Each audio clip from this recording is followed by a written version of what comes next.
Hello students, welcome to this video, and in this video we are going to discuss chapter 28 of The Edible Woman written by Margaret Atwood.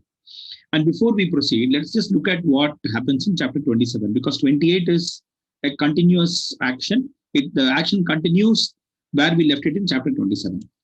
So chapter 27 is all about the party, and the party begins with the arrival of the guests. And who's the first? The first set of guests to come in are the three office virgins.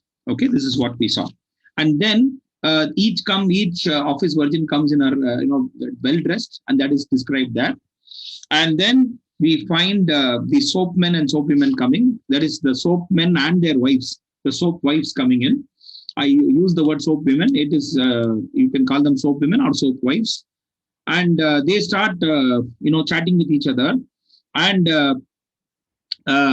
what happens is after they arrive, Clara and Joe arrive. Actually, when all this is going on, Marion thinks that she did a mistake by calling Duncan, Trevor, and Fish because they would not fit into this party. But with Clara and Joe's arrival, there is a problem. Len also arrives, and Len, Clara and Joe,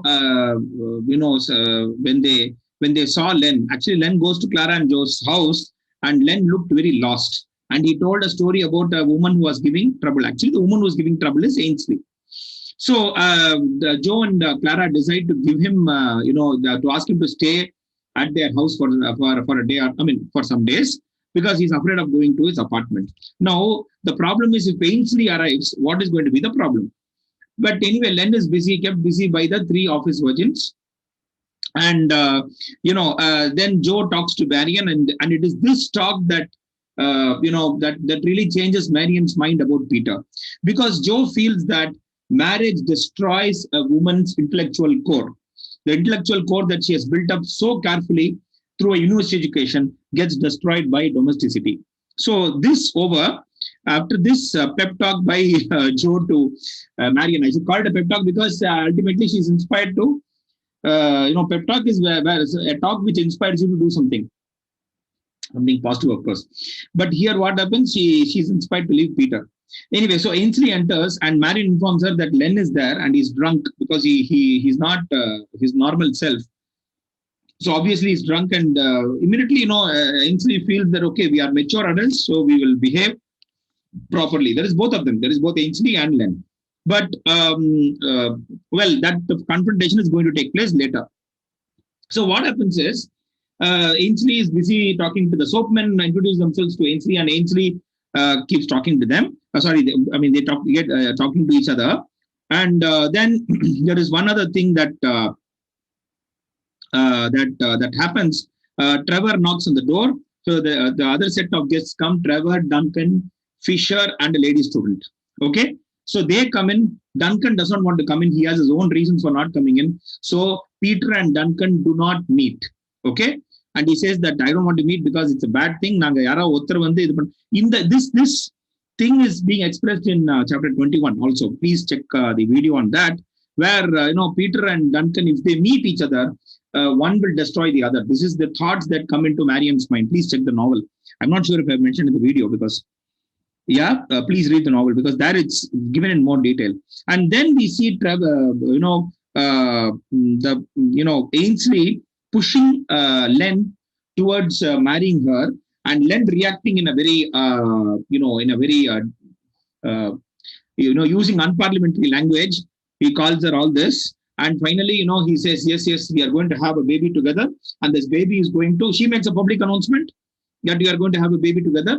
Immediately, he also says, okay, yes, we are going to have the christening right now. And I named the child, the baby after myself.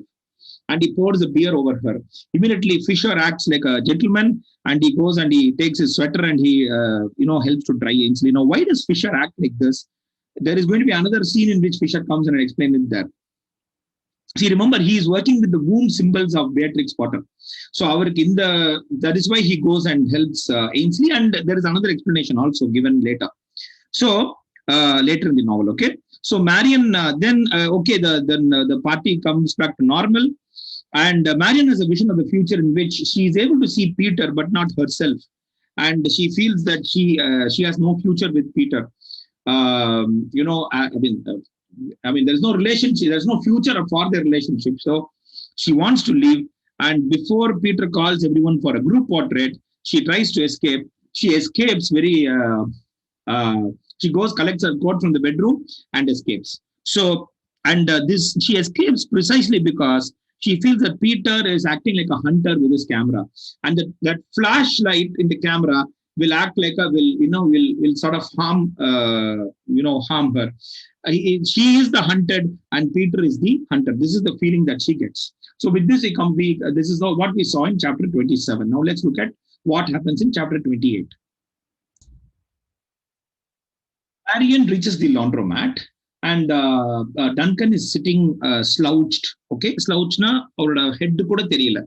Okay, he's just sitting அப்படியே chair low உட்கார்ந்திருக்காரு and she detects a wisp of smoke. So initially Marian does not see Duncan. She only sees a wisp of smoke, and so what happens is she knows that Duncan is sitting there. So she goes and sits near Duncan, and she realizes that he's in deep thought. His eyes are fixed. He doesn't notice Marian coming and sitting near him. Only when Marian touches him, Duncan looks at her, and then he calls her the Scarlet Woman. Okay, a Scarlet Woman is nothing but a woman of low morals. Actually, he's making this comment mainly because of the manner in which she has dressed herself, in that red dress, etc. Earrings, drooping earrings, etc.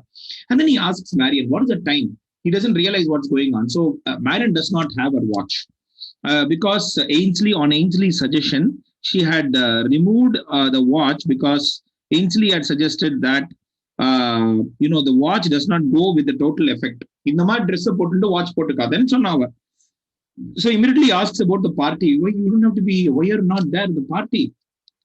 Marian confesses that she wanted to be with him, and then what's his name? Doesn't he need you? That's what he asked. Actually, Duncan does not know the name of Peter. Okay, he doesn't know that her fiance, Marian's fiance, is called Peter. Then then he realizes. He says, "Oh, you have come to rescue me. I don't need any rescuing." That is what Duncan says. And then when Marian says, "No, it's not for that I've come," okay, maybe you want me to rescue you. So maybe you want me in the sense, in this case, Duncan, to rescue Marian.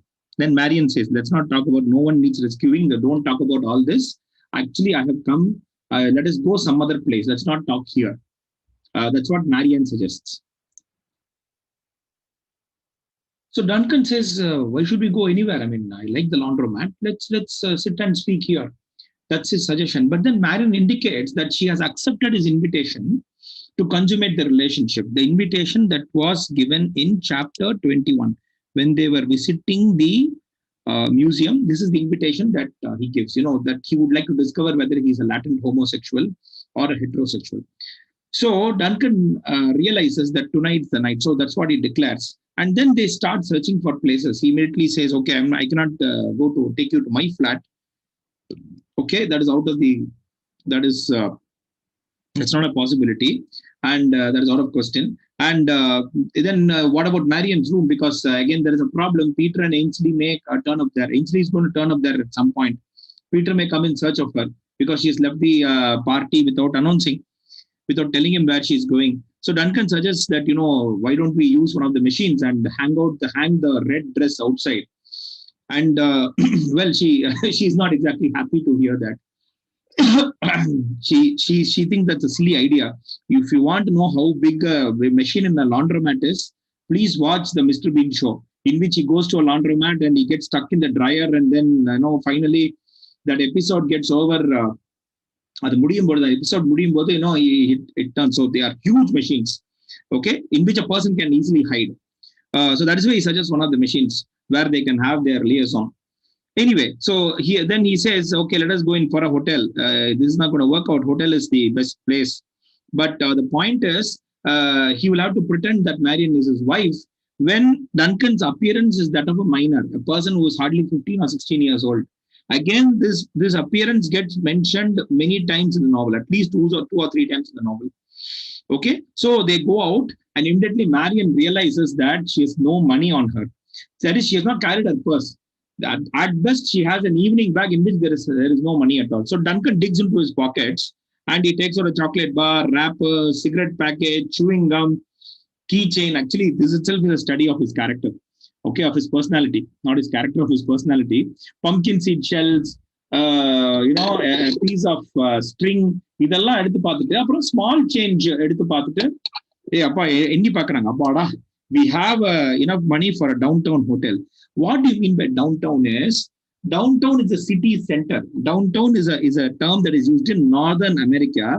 ஏன் downtown?